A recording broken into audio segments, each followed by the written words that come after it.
नमस्कार दोस्तों, मैं श्री तीर्थम चौधरी महाविद्यालय से डॉक्टर एसवी सिंह आज आप लोगों को बीए तृतीय सेमेस्टर की कक्षा में ध्रुवस्वामिनी नाटक की समस्या क्या है, ध्रुवस्वामिनी एक समस्या प्रधान नाटक है, इसके बारे में बताने जा रहा हूं। आप लोग ध्यानपूर्वक पढ़िएगा और समझिए। ध्रुवस्वामिनी एक समस्या प्रधान नाटक है। इस कथन से आप कहाँ तक समझ हैं, इसी तरह क्वेश्चन आते हैं। ये परीक्षा दृष्टि से बहुत ही महत्वपूर्ण है। ठीक, ध्रुवस्वामिनी ऐतिहासिक नाटक है। प्रसाद जी ने ऐतिहासिक यथार्थ को दृष्टि में रखकर राष्ट्र की सुप्त आत्मा को जगाने का प्रयत्न किया। साथ ही नाटक के माध्यम से जयशंकर प्रसाद जी ने अतीत और वर्तमान को देखकर भविष्य का निर्माण किया। प्रसाद जी ने अपने ऐतिहासिक नाटक में कई समस्याओं को उठाया है, जिनके कारण इसे समस्या प्रधान नाटक कहा जाता है। अर्थात जिनके कारण इसे समस्या प्रधान नाटकों की श्रेणी में रखा जाता है, यानी ध्रुवस्वामिनी एक समस्या प्रधान नाटक माना जाता है। ध्रुवस्वामिनी नाटक की मूल समस्या नारी समस्या है। इसी के इर्द गिर्द, इसी के चारों ओर संपूर्ण नाटक रचा गया है। इसके अतिरिक्त राज्याधिकार और विदेशी आक्रमण की समस्या का वर्णन भी प्रसाद जी ने अपने नाटक में किया है।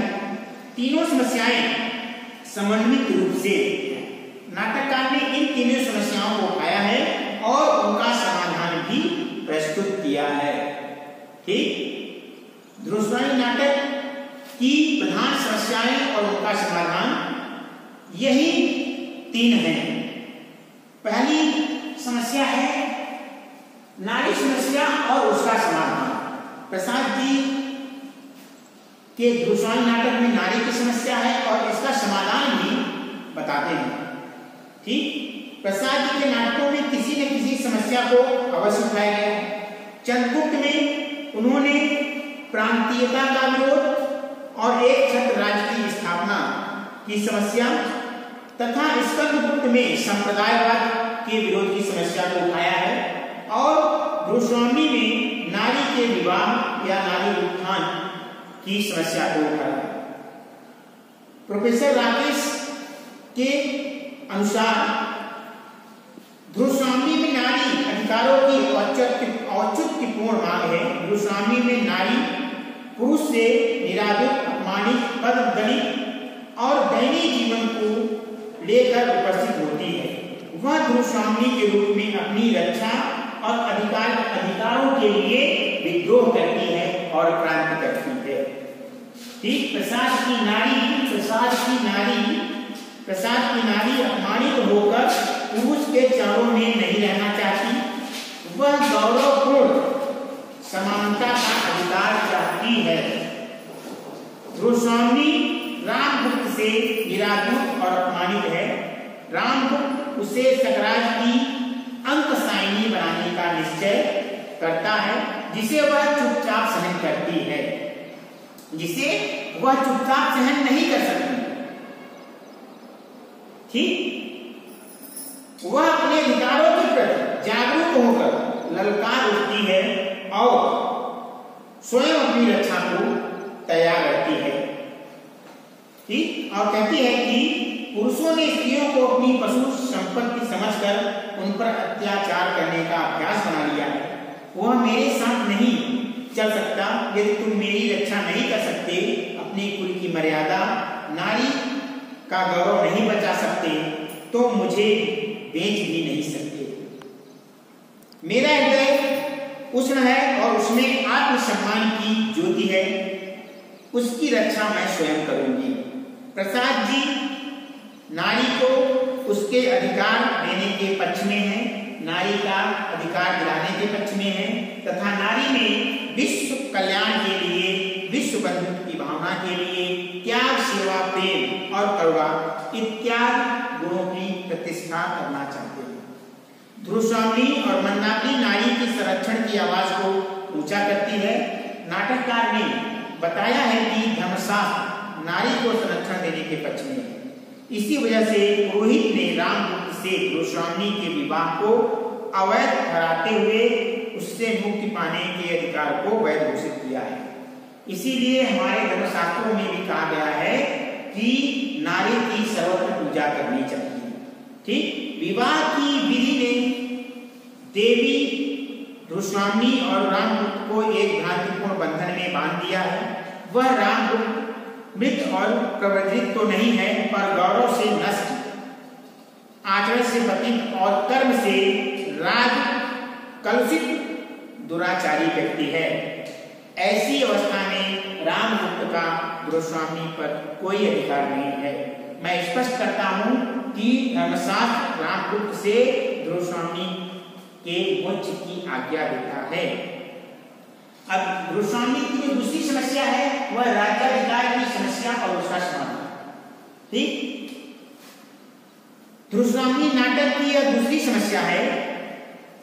नाटककार ने सत्य कहा है कि राज्य का शासन उत्तरदायित्वपूर्ण हाथों में होना चाहिए।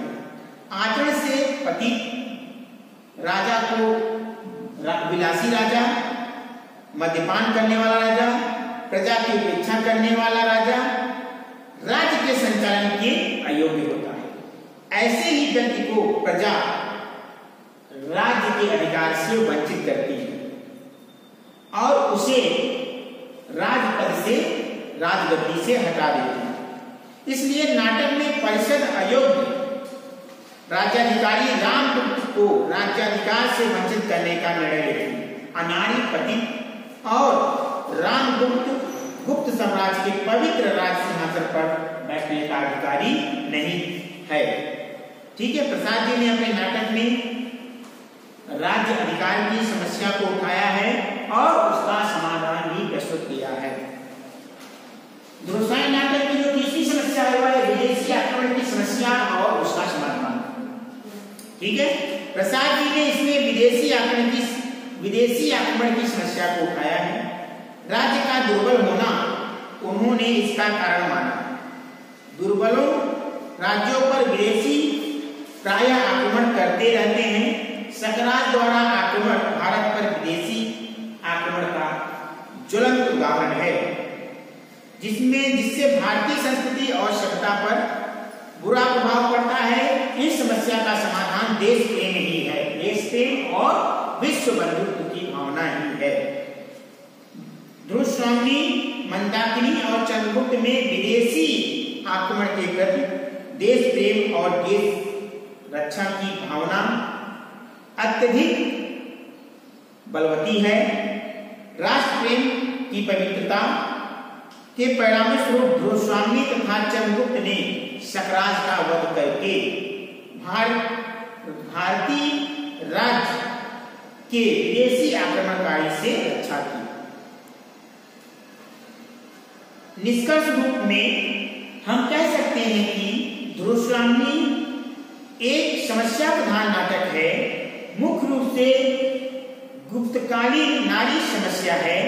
इसके साथ ही राज्य अधिकार और विदेशी आक्रमण की समस्या का भी गोस्वामी नाटक में चित्रण किया गया है, जिसका नाटककार द्वारा समाधान भी प्रस्तुत किया गया है। ठीक है बच्चों, आज के लिए इतना ही। उम्मीद करता हूं कि मैंने जो आपको गोस्वामी नाटक एक समस्या प्रधान नाटक है, इसके बारे में आपको अच्छी तरह से बताया, वह आपको अच्छी तरह से समझ में आ गया होगा। बहुत बहुत धन्यवाद।